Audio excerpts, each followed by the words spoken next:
Good morning, students. Can anyone confirm whether my voice is audible? Yes, ma'am, Yes, audible. ma'am. Yes, okay, thank you. So, today our syllabus will be the control flow structures and its type. That is, what are the conditional statements we have, what are the looping statements we have, and the branching statements that we have in Java. So, you would have already studied about the looping statement, control statement, branching statements in C and Python. So, now we'll see how it is dealt with in Java. Before we go for the today's topic, I have few questions that were covered in the previous topic, which is the operators that we have. So, can someone give me the answer?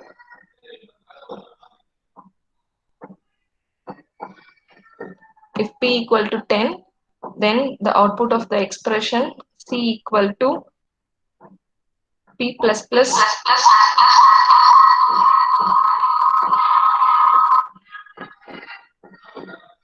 it is 50. Option A. Yes, the answer is 50. Why? Because first we have an expression, we have increment operator, then we have multiplication. So increment operator has got higher precedence when compared to the multiplication operator. So first value of P gets assigned. So P will be 10. Then only P will get incremented after this expression is evaluated. So first the value of P will be assigned as 10. So 10 into 5, you will answer for C will be 50. If you try to print the value of P, then it will be 11. So before we execute this expression, P value remains 10, then it gets incremented, then P becomes 11. So 10 into 5, your answer is 50. Okay. So second question, the output of the following statement will be A equal to 14, B equal to 4. So Boolean. So the value of a Boolean variable can be either true or false. Yes, you are giving answer as true. Yes, the answer is right. So 14 is greater than 4. Yes, this is your ternary operator. So your ternary operator, first the condition gets executed, the condition gets evaluated. So A greater than B. So 14 is greater than 4. Yes, the condition is true. If the condition is true, the first expression gets evaluated. So the value true gets assigned to the Boolean variable X. So X will have a value true. Suppose if the condition evaluated to false, then this Boolean expression X will have a value false. Suppose if the numbers were, for example, A is 2 and B is 4. So 2 is greater than 4, your condition is false. So you will have a false value that is stored to the variable X. So your answer is true. So next one, you have a main method. So you have two print statement, 10 plus 20 plus R80. Next print statement, it is R80 plus 10 plus 20. So what will be the output?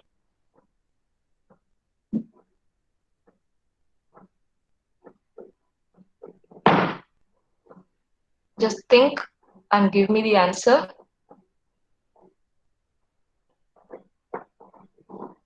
A, okay. Any other answer? B, B, B, A, B. Any other answer? A, B. Your answer is C. Okay, this 30, R80, R80, 10, 20 is your answer. So why? Because, so this is your first print statement.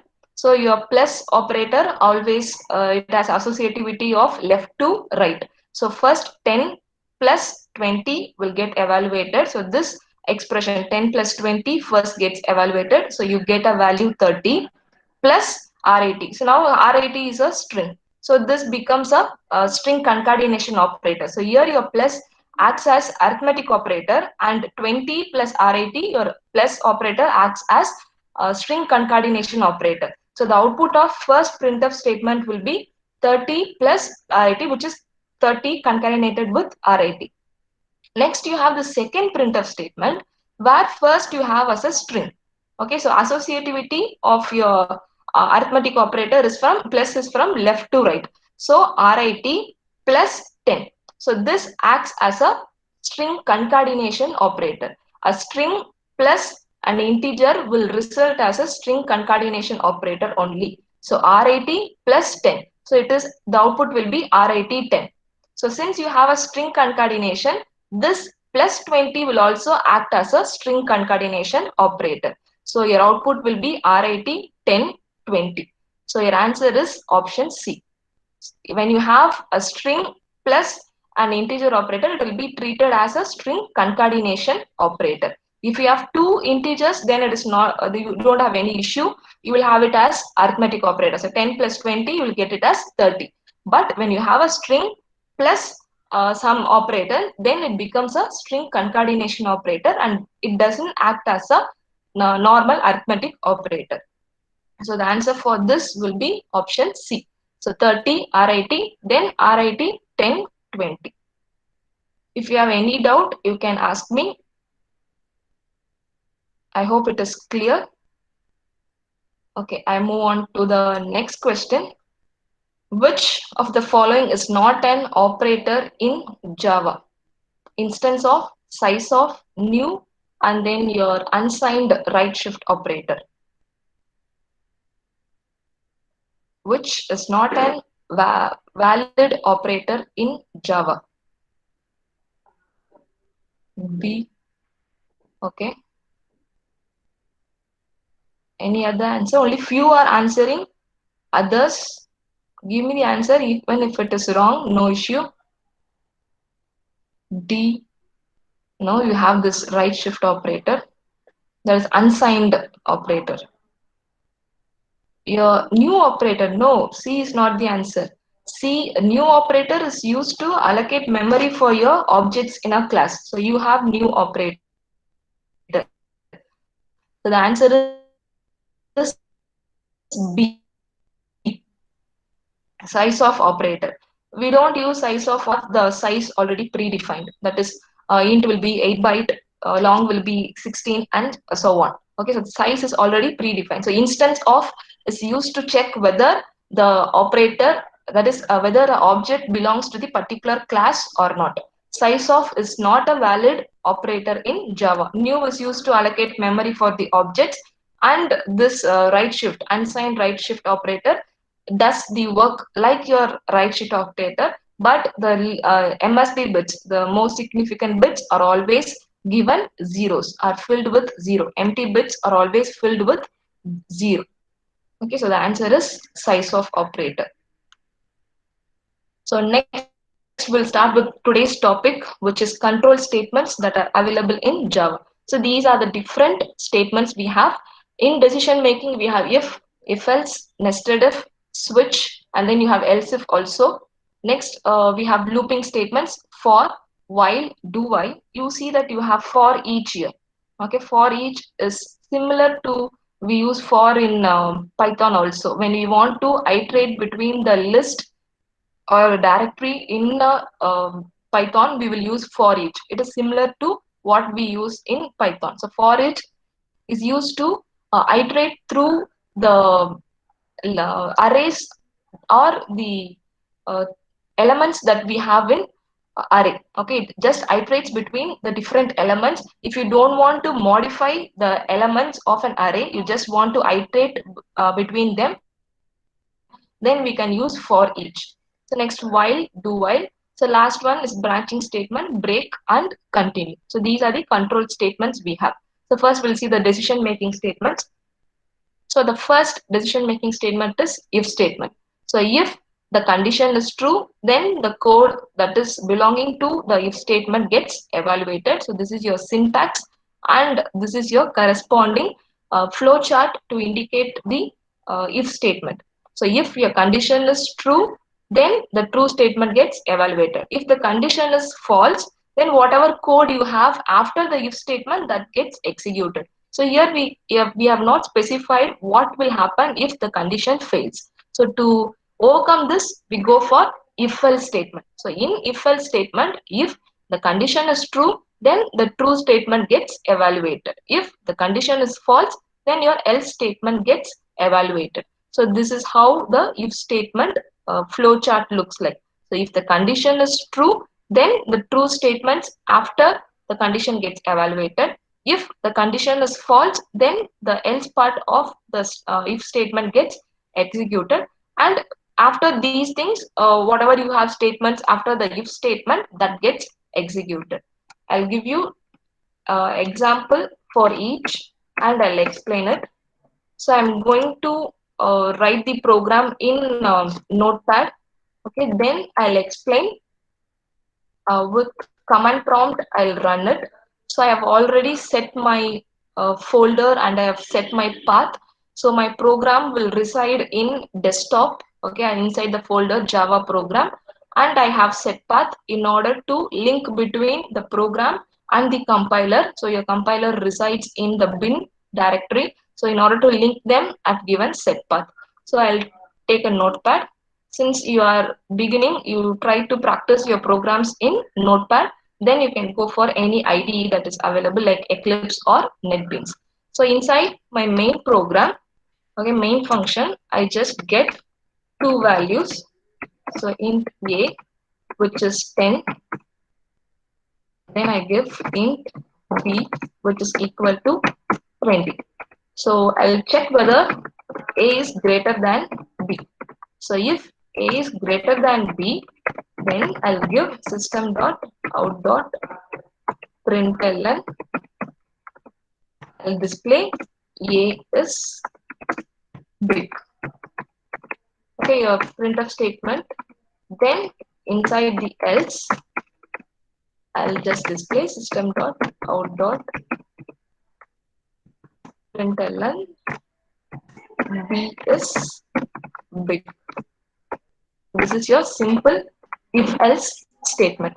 So if your first value is greater, then it prints a is bigger, else c is bigger. So in order to run, that is in order to compile your Java code, so we have to give Java C, that is Java compiler, your file name, which is student.java.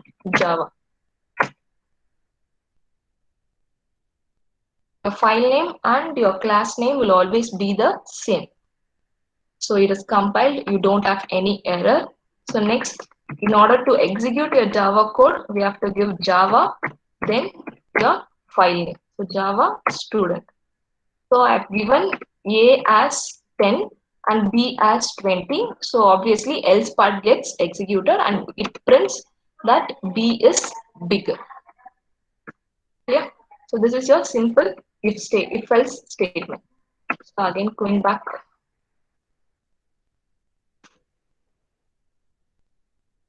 This is your if else statement. So next, this if else statement can also be used in a ternary operator when you have only one code to be executed in your if statement. Okay, if you don't have more number of codes to be executed in if and else, then you can make it simple by using your ternary operator, that is your conditional operator. So some variable is equal to your expression 1, where your expression 1, if it evaluates to true, then expression 2 will be the value of the variable, else your expression 3 will be the value of the variable. So when you have lesser number of code in your if else statement, then we can go for ternary operator.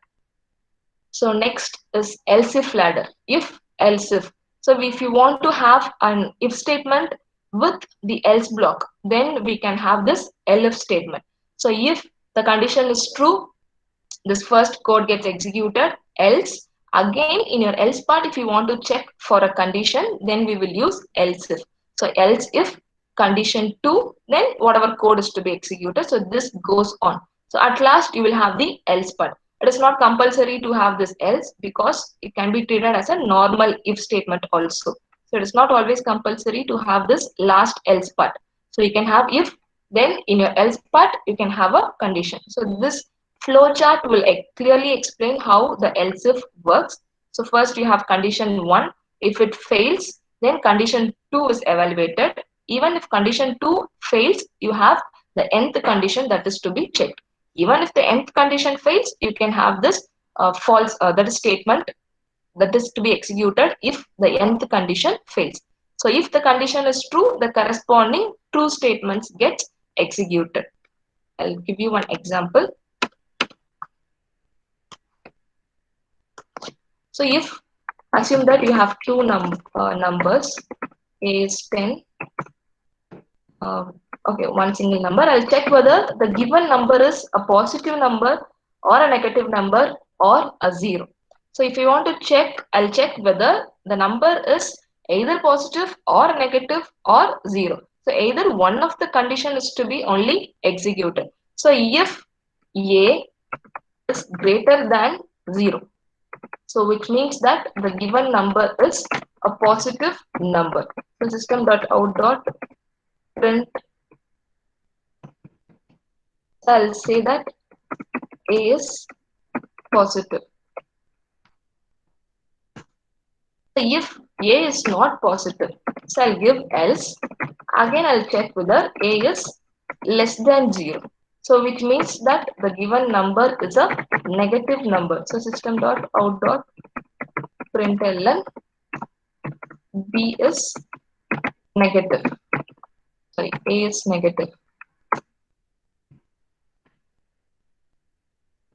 So if all the condition fails, then obviously you will have that the statement is a 0. That is the given number is a 0. So A is okay if either one of the condition will only get evaluated.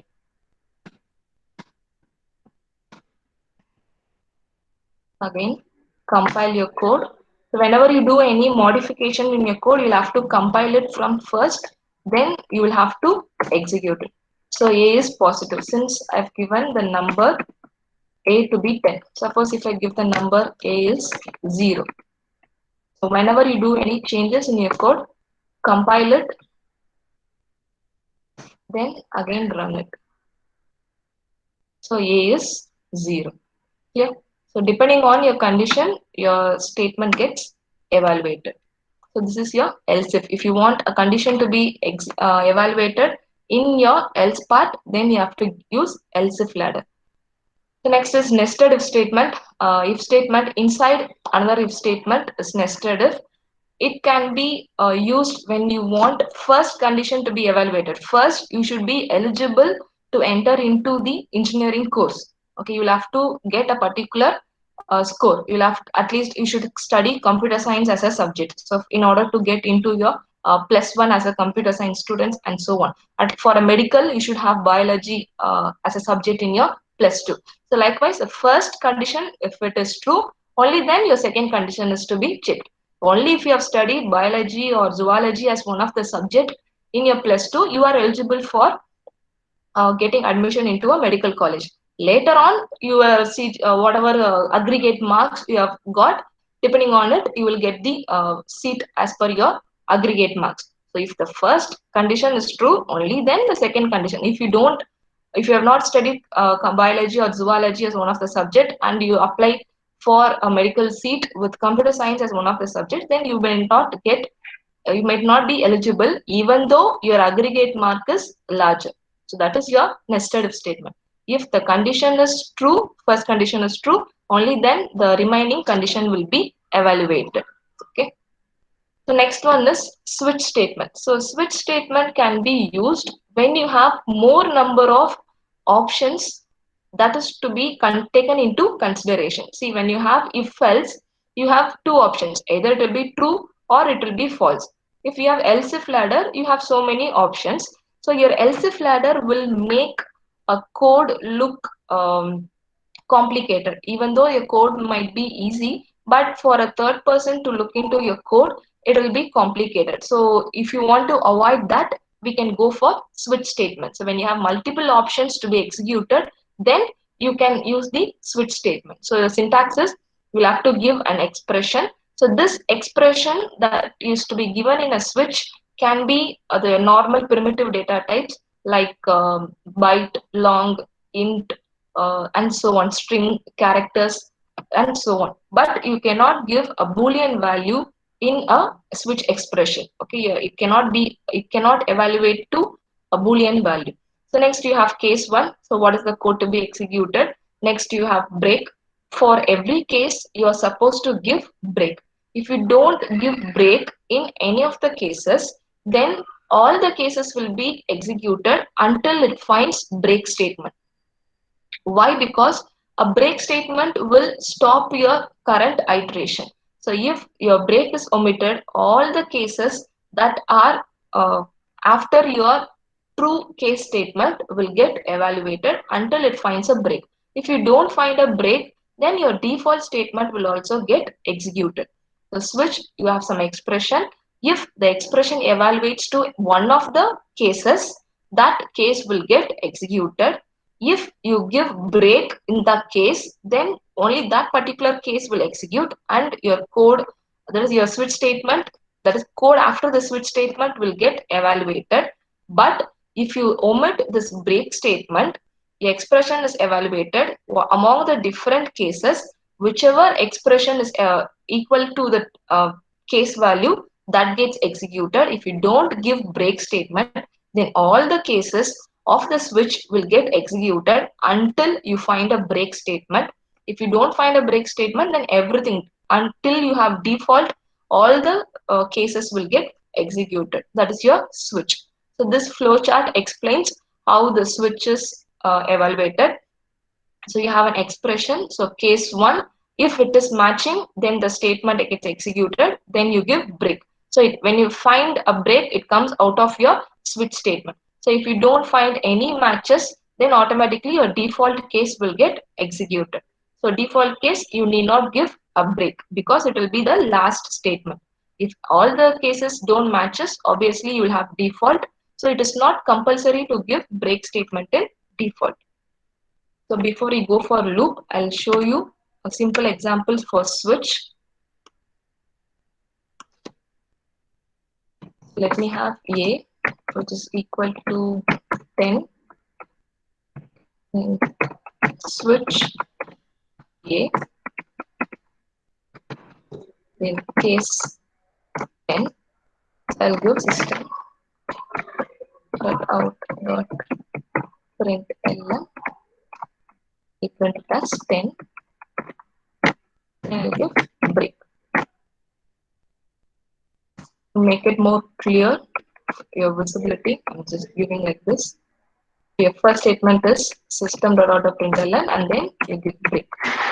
So later on, I give one more case. Let it be 12.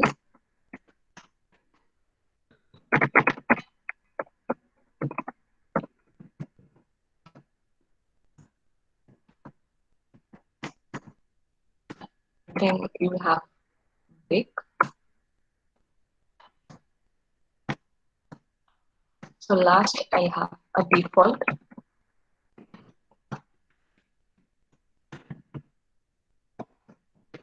Out.println. I'll just give it as X. Okay. So since now my value of A is 10, so this first case will get executed. I will just print 10.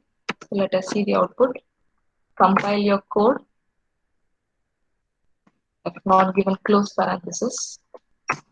Statement.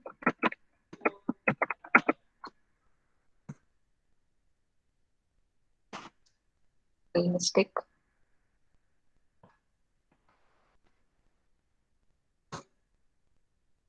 So it is compiled. So now run your program. So it is 10. So your first case evaluates and you get the value 10. Suppose if I don't give this break statement, let's see what happens. Compile your code, run it. So you see that you have 10 and 20 getting printed. So how it works is value of A is 10. So first case statement is evaluated to true. So this system.out.println gets executed. Next, it doesn't have a break here. So if you don't give break statement, all the cases until you find a break will get executed. So this is your second case, 12. So this also gets executed and then you have the break statement here, so it stops. So suppose if I don't give this break also, see what happens. So you see that the default case is also getting executed. So if you omit break statement, all the cases will get executed until it finds a break statement or until it reaches the default statement. So this expression for a switch statement can be either int, as I said, short or byte. Suppose if I try to have a boolean value, okay, you will get an error. So boolean let be equal to true. So I'll try to switch the value of b. So your case, I'll give it as true. Then let me give break. Next, I have false. Since boolean will have only two values, I'm just trying to switch between a boolean value. So b is true, so you have true and false. So when you try to compile it, so you get an error. So required data type is integer, but I'm trying to switch on a boolean value. So this is the error that you get. I hope it is clear. So in a switch statement, you can have any data type, but you cannot include a boolean value. Okay, it cannot evaluate a boolean expression. So it can be integer, or it can be byte, short, or it can be a string also, or it can be a character. I'll give you example for a character. Let character C be equal to A. I'll switch the variable C. So I can have the cases like anything. I'm not changing the printf statement, so it is just a statement. So I'll give A. So this is, let's see the output.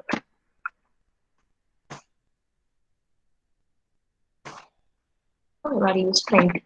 So your C, that is your character, is having a value A. So it checks whether case Q is equal to A. No, it is not equal. So next you have second case. So A equates to A. Yes, the ASCII values are equal. So when you have this, your ASCII values only gets compared. So A and A, the ASCII values are same. Yes, so this case will get executed.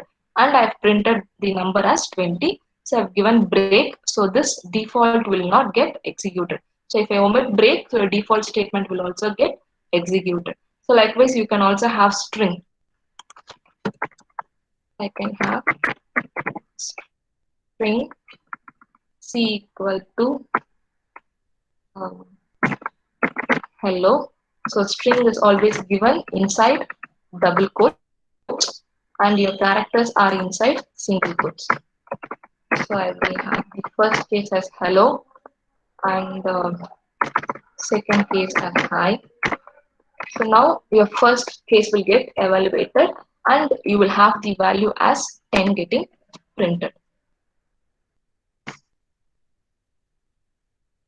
Compile it, then run it. So you find the output. So your output 10 gets printed.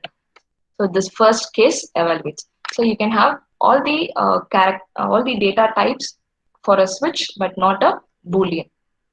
I hope it is clear. But you can give string C equal to true, and then you can have case true, case false. That is for okay, but directly you cannot give a boolean value. I hope it is clear.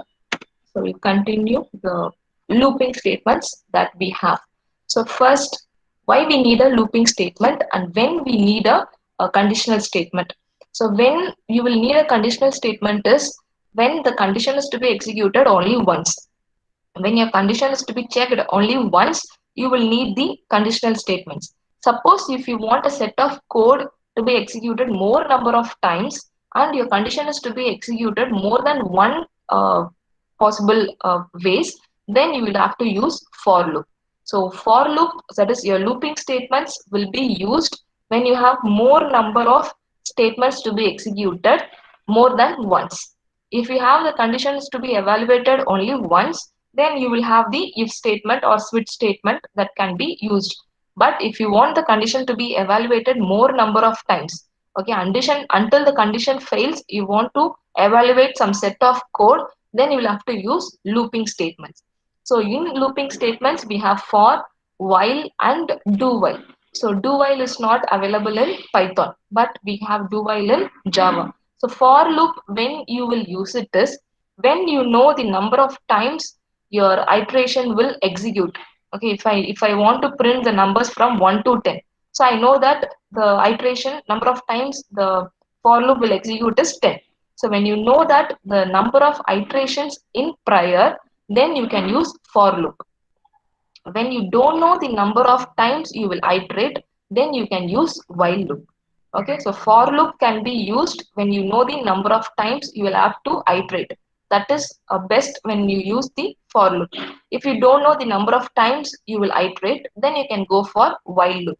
For example, if you want to find the number of digits in a given number, so what you will do, you will check from one digit, and then from ones, then tens, then hundreds and thousands, you will count the digits that you have. So you don't know how much length will be for your digit. So when you don't know the number of iterations you will execute, then it is better to go for while loop. So when you know the number of iterations to be done, it is better to go for loop. Okay, how the both work, syntactically it is the same. It checks for, it will initialize a value, it will check for condition. If the condition is true, true statement gets executed. After the true statement gets executed, it either increments or decrements. So this is the working principle is same, but how and where we have to use the looping statement differs. So do while can be used when you don't know the number of iterations and you want the iteration to be executed at least once. Then we will go for do while. So for can be used when you don't know the when you know the number of times you iterate. While can be used when you don't know the number of times you are going to iterate. And do while can be used when you don't know the number of iterations, but you want the iteration to be executed at least once. Then you will go for do while. So first one is for loop. So in for loop, we have three different types. One is a simple for loop, second one is for each, and third one is labeled for each.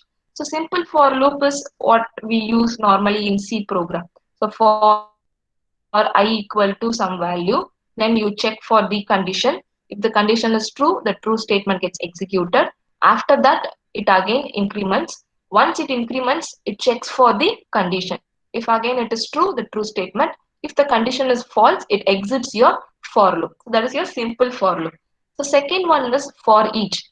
So as I told you, if you want to iterate, if you want to just move between the different values that you have in your array, then you can go for each. That is, if you're not going to modify any values in your array, I just want to print the numbers from index 0 till the index n minus 1. I'm just printing it. I'm not changing any value. Then I can go for each. Likewise, if I want to find the sum of the elements of the array, so then I can use for each. Suppose if you're not doing any iteration. So for example, I find that a number is greater than the other number. If I'm doing the sorting. So if I do the sorting, I'll have to change the array index accordingly. So if you want to sort ascending order or the descending order, so likewise we'll have to change the elements in their indexes. So for that situation, you might need a simple for loop. So that cannot be used in a for each. So if you're altering the values of an array, then you cannot use for each. Just if you are just iterating over the elements, then you can use for each. So third one is labeled for loop. It is mainly used inside your nested for loop. So when assume that you have two for loops, that is nested for loop, when I give a break statement in a nested for loop, obviously if the condition evaluates, that is if you want to break, okay, break will stop the all iteration of the inner for loop. Okay, your break will always stop the iteration of the inner for loop. It will not stop the iteration of the outer for loop. Your outer for loop will continue its execution when you find a break inside a inner for loop. So if you want to change that, if you want to break the outer for loop, then you will have to use labeled for loop. Okay, so this can be easily understood by you when I cover the break and continue statement. So for today, I'll cover for statement and for each. So labeled for loop I'll cover when I complete, break and continue statement. Okay, so this is your simple for loop. So syntax: for initialization, you'll have to check for a condition. If the condition is true, then the true statement or the code will be executed. Once this code is executed, it goes for increment or decrement. So once it is incremented or decremented, again it checks for the condition. If it evaluates to true, then it goes on. If it evaluates to false, it exits the for loop. Okay, so this is your simple for.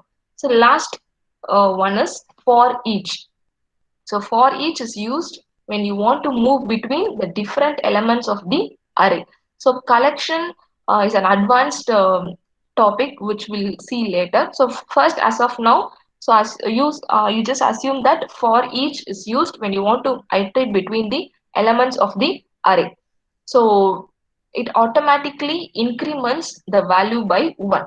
Okay, I'll just specify the iterator and on which array I am supposed to iterate. So that is what is given. You don't initialize it, you don't increment or decrement it. It automatically increments the array index by 1. So we don't initialize it. So what will be the initial value? So initial value will be array of 0.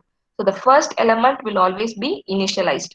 So if you use your normal for loop, you can initialize the values as you want. Okay, you can give different. I can give for I equal to 10. I can start from index 10 and then I can come back from last index to the first index and so on. So if you want to start from the first index, then you can use for each. Automatically, it increments by 1. So I'll just declare an array. So first I'll tell you how to declare an array. So in syntax for declaring your array will be: first specify your data type, then the name of the array, then your array indices. So this array indices can be either after your name of the array or with the data type. It can be anywhere. That is not a problem. So this is your array.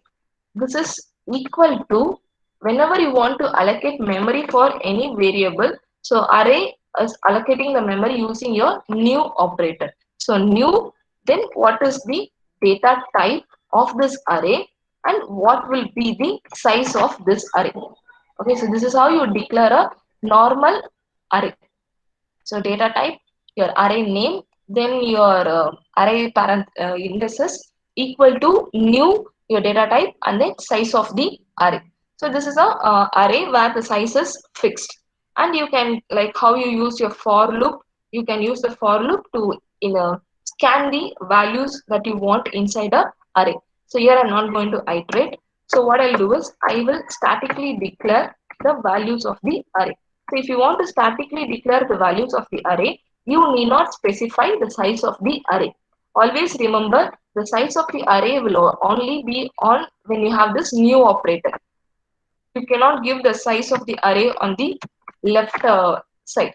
Okay, always it will be on the right side where you have this new operator.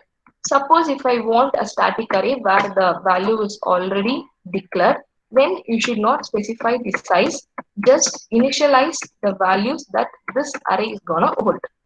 So the values are given with the curly parenthesis. So this is an array which is holding integer value and it is holding a 5 different values starting from 10 to 50. So now I want to print all these values that are in an array. So I will use for loop. So in for loop, a normal for loop, simple for loop. So I will be initialized to 0 because your array index starts from 0. So I should be less than 5 because I have only 5 elements and I is incremented by 1. So next I'll just print the elements of the array. So system.out.println a of I. So this is how you declare an array and initialize the values of an array. Then you try to print it. So this is a normal for loop. Suppose I don't want a normal for loop because I'm not going to do any sorting or I'm not going to modify the values of the array. I'm just going to print it. So then that if that is your situation, then you can use your for each. So syntax for each. So you'll have for, then you will have to specify your iterator. So I'll have int I is my iterator. So where I should iterate on? So I should iterate on the array A. So this is your for each. So for your data type of the iterator, and then name of your iterator, then your array on which you're going to iterate. So here what I'm going to do is I'm just going to print the elements of the array. So system.out.println. So here I should not give the array name, I should give the iterator, because your iterator is going to hold the value. It will directly hold the value. You are not using the indexes of the array. You are just iterating it with the value as it is. So this will just print the elements of your array, that is 10, 20, 30, 40 and 50.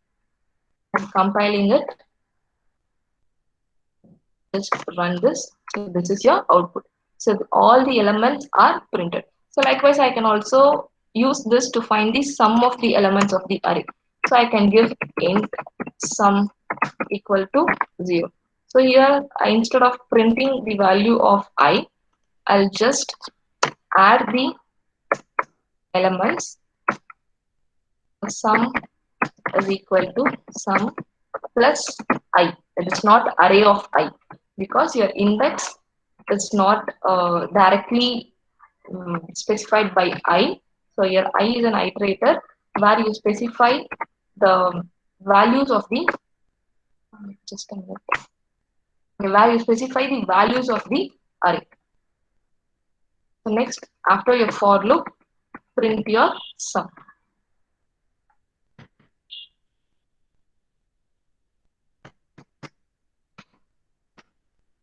Again compile and then run. So your sum is 150. So if you're not altering any value, then you can use this for each. So your labeled for and then your branching statement will be covered in the next class. So if you have any doubt, you can ask me.